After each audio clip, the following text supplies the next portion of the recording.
Olá, boa noite. Como resolver conflitos? Essa pergunta acompanha a humanidade desde os primórdios da civilização. O Poder Judiciário vem aplicando há alguns anos métodos alternativos de resolução de conflitos, mediação, conciliação, arbitragem. Hoje nós vamos falar sobre direito sistêmico e constelações familiares, uma nova forma de pacificação das relações sociais com resultados animadores em vários estados brasileiros. O direito sistêmico utiliza as chamadas leis sistêmicas, compiladas pelo filósofo alemão Bert Hellinger. Elas trazem à tona a raiz dos problemas e buscam o caminho para uma solução pacífica, favorecendo a conciliação e evitando novos conflitos. Para falar mais sobre este assunto instigante, nós convidamos a doutora Fabiana Quezada, fundadora da Sociedade Brasileira de Direito Sistêmico. Doutora Fabiana, o que é direito sistêmico? O direito sistêmico é uma abordagem que utiliza os princípios sistêmicos para que os profissionais da área do direito consigam ampliar a consciência dos seus clientes a respeito dos conflitos, aquilo que eles não conseguem enxergar. Então, o direito sistêmico, ele está a serviço da solução dos conflitos, né, tanto na advocacia quanto no judiciário. Então, eu vou dar um exemplo. Imagine que na advocacia um cliente te procura, né, e esse cliente foi mandado embora de uma empresa. E a gente pode imaginar assim, esse cliente só está aqui porque ele está buscando as verbas que ele não recebeu dessa empresa. Muitas vezes, o problema não é o dinheiro, né, não é aquilo que realmente ele tem a receber, mas aquilo que ele acredita que não recebeu, que foi o reconhecimento. E isso a gente vê muito dentro das relações processuais. A falta de reconhecimento gera conflitos. Só que as partes não conseguem identificar isso. Quando o profissional ele tem uma habilidade em que ele consegue olhar para o cliente, consegue, através inclusive de uma conversa, né, em que ele traz ali consciência, olha, qual é o motivo real, né, qual é o conflito real que te traz até aqui? O cliente pode se dar conta que o que ele está buscando no judiciário é o reconhecimento. Então, a gente pode ali atender a real necessidade dele e não somente ir ali buscar o dinheiro, porque isso não vai suprir. E aí esse conflito que pode demorar anos, porque vai impedir as partes de fazerem um acordo, porque elas realmente não sabem o que querem. A primeira dúvida que surge: direito sistêmico se sobrepõe ao direito positivado? Ele se sobrepõe às leis? Não existe diferença entre direito tradicional e direito sistêmico. Direito é direito.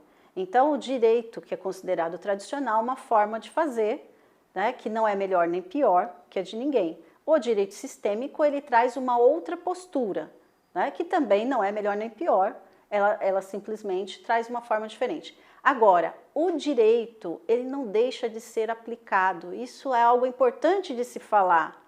Direito é direito. Então, a pessoa vem buscar no Poder Judiciário, vem buscar ali a aplicação da lei, né? Então, a lei vai continuar sendo aplicada, mas talvez a postura dos profissionais em relação à forma como atuam é que vai se modificar. Então, às vezes as pessoas falam assim, quer dizer que o direito sistêmico agora vai passar a mão na cabeça das pessoas e se ela cometeu um ato que trouxe um dano a outra pessoa, ela não vai mais pagar por isso. Não, muito pelo contrário, né? O direito continua sendo aplicado. E quais são as principais leis sistêmicas? Em que se baseia o direito sistêmico? As leis, princípios sistêmicos ou ordens do amor, como a gente diz, né? As ordens do amor de Bert Hellinger. Então, os princípios sistêmicos é pertencimento, hierarquia, dar e tomar, né? Então, quando a gente fala de pertencimento, a gente traz a consciência para as partes de que todos pertencem dentro dos sistemas.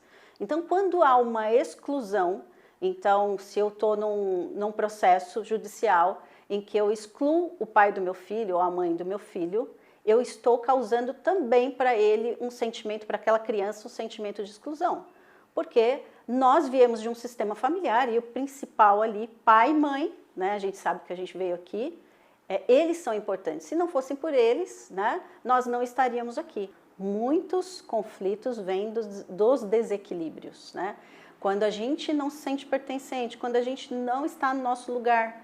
Então, esse também é um desequilíbrio importante. O que é não estar no lugar? É não respeitar a ordem, não respeitar a hierarquia. E entendam aqui, hierarquia não significa que um é melhor do que o outro. Significa que sim, nas famílias, por exemplo, todos têm o seu lugar. Mas o que acontece quando eu quero ocupar um lugar que não é o meu? Eu estou num lugar, ao invés de ser a mãe dos meus filhos, eu sou a mãe da minha mãe. Quando a gente fala de equilíbrio, de dar e tomar, então aquilo que eu dou, até numa relação de trabalho aqui, se eu faço demais e não recebo a contrapartida, é óbvio, a gente já observa, tem um desequilíbrio. Eu depois vou querer cobrar isso. Às vezes o outro é uma pessoa que só sabe receber. E aí aquela pessoa está lá e faz e ela não reconhece, porque ela não sabe isso, né? Na família de origem dela, ela aprendeu que assim, ela é uma pessoa que só toma o serviço dos outros, ela só toma, né? Ela só quer receber. Ou ela acredita que não recebeu o suficiente dos pais, então ela quer tomar das outras pessoas. Como meio alternativo de resolução de conflitos no Poder Judiciário, quais são as áreas em que o direito sistêmico é mais aplicado? Hoje, no Poder Judiciário, o que mais se aplica é o direito de família e o direito do trabalho. Mas isso não impede também a aplicação em outras áreas, né? Especificamente no Judiciário, hoje nós temos projetos, né, que trabalham na área do direito de família, então são feitas reuniões em que as partes são convidadas a participar. Isso não é obrigatório, é bem importante deixar isso claro, que ninguém é obrigado a ir lá para fazer, para participar. A gente tem em média aí 80%, mais de 80% de acordos quando utilizada, né, a técnica da constelação. E o Dr. Sami, que é o pioneiro na utilização das constelações no judiciário, ele já teve resultados acima de 90%. Então a gente observa que realmente tem resultados porque as pessoas tomam consciência do que acontece nos seus conflitos, né? Muitos advogados já aplicam o direito sistêmico na sua atividade profissional. Como isso é feito, doutora Fabiana Quezada? Na advocacia, o advogado ele utiliza principalmente a postura sistêmica. O que é isso? Sai do julgamento, ele entra na postura de observador, ele traz consciência para o cliente através de perguntas, né? Isso é muito importante. Ele olha para o cliente de forma empática, a gente utiliza a empatia sistêmica. O que é isso? É entender que o cliente está chegando com todo o seu conjunto de crenças, né, com todas as suas expectativas, com as suas dores, e sair do lugar de salvador, porque o advogado o que mais faz é querer salvar as pessoas. E aí quando ele está no lugar de salvador, ele ao invés de ajudar pode inclusive prejudicar, porque ele está fazendo uma projeção daquilo que ele acha que é bom no seu cliente. Então quando ele tem uma postura sistêmica, ele consegue entender, eu não vou cuidar do meu cliente aqui, o meu papel é ser advogado. Eu estou a serviço desse cliente, que é bem diferente de ser pai e mãe do cliente. E a gente percebe que na advocacia a gente tem muito isso. Apesar dos números positivos, a prática das constelações familiares no Poder Judiciário não é unanimidade.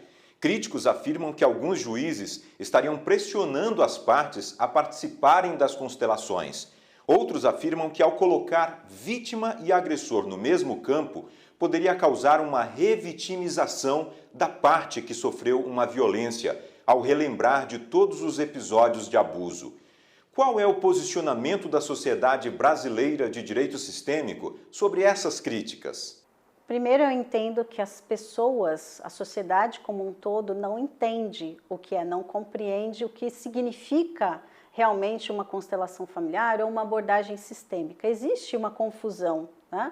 Porque as pessoas leem um livro e acreditam que podem sair fazendo, e não é isso, né? Quando a gente está falando de vítima e agressor, a gente traz uma consciência de que às vezes a vítima está naquele lugar e que aquela vítima também atraiu aquela pessoa, aquele algoz, e aquele algoz atraiu aquela vítima. Gente, vítima é vítima, né? Ok, mas como é que a gente contribui para que ela saia desta condição E da mesma forma, como a gente contribui para que aquela pessoa que é considerada o agressor, que ele saia, que ele tome consciência dos motivos pelos quais ele faz aquilo. Porque a pessoa também ela não é uma agressora por acaso. Ela também tem um contexto familiar. E aí a gente olha só para um lado e não olha para o outro, né? Então, assim, a gente precisa olhar para as duas partes. As duas não são menos importantes. A gente está falando de pessoas, a gente está falando de humanos, né? Lembra quando eu falei do pertencimento? Independente do que aconteceu, as pessoas pertencem, né? Vai deixar de ser aplicada a lei? Não. A lei vai ser aplicada. Se ele cometeu um ato, se ele abusou, se ele ofendeu, o que ele fez ali, ele vai receber a punição devida para aquele ato conforme a lei. Mas através das abordagens a gente pode trazer consciência para essas partes. Em relação a colocar vítimas e agressores, no meu ponto de vista, nós não fazemos isso. Né? Não é esse trabalho que a gente faz com as constelações, não é o que a gente faz com o direito sistêmico. Em nenhuma hipótese a gente vai colocar vítima e agressor um frente ao outro para que eles ali, né, se coloquem numa condição em que vai deixá-los, né, ali, a vítima talvez vulnerável e também... Não, a gente não vai fazer isso nesse lugar.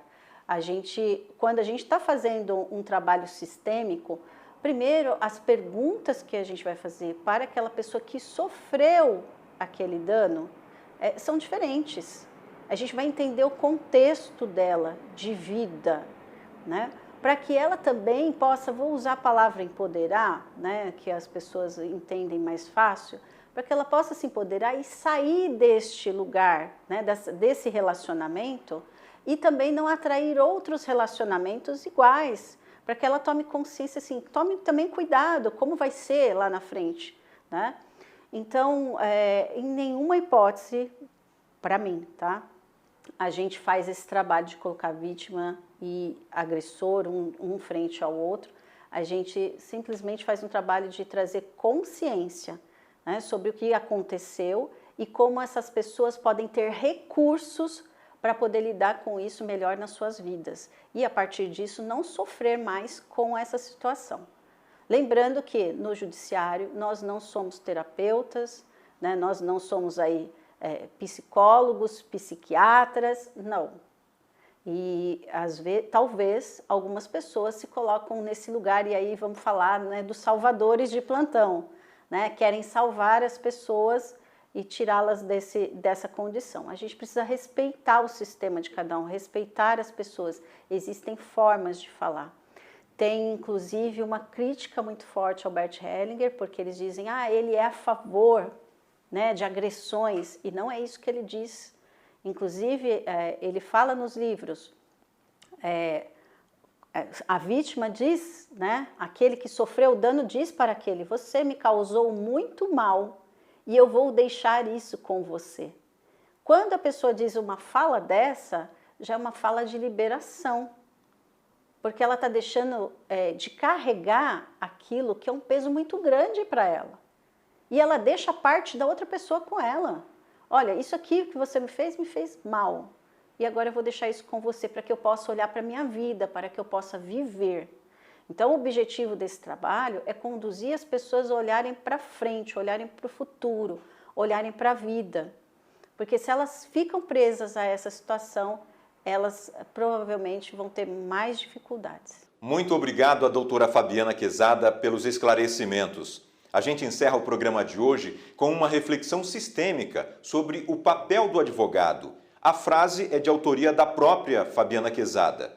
O advogado tem um papel social e sua função é facilitar uma boa solução às partes, que beneficiará muitos sistemas. Muito obrigado pela sua companhia. Se você gostou do programa de hoje, recomende para os seus amigos e nos siga no YouTube, canal Direito e Tal. A partir deste momento, o conteúdo deste programa já está disponível lá no nosso canal no YouTube, para quem não conseguiu assistir por aqui. Temos também a nossa conta no Instagram, @direitoetal. Eu espero você na próxima terça, às 10h15 da noite. Bom descanso para você e até lá!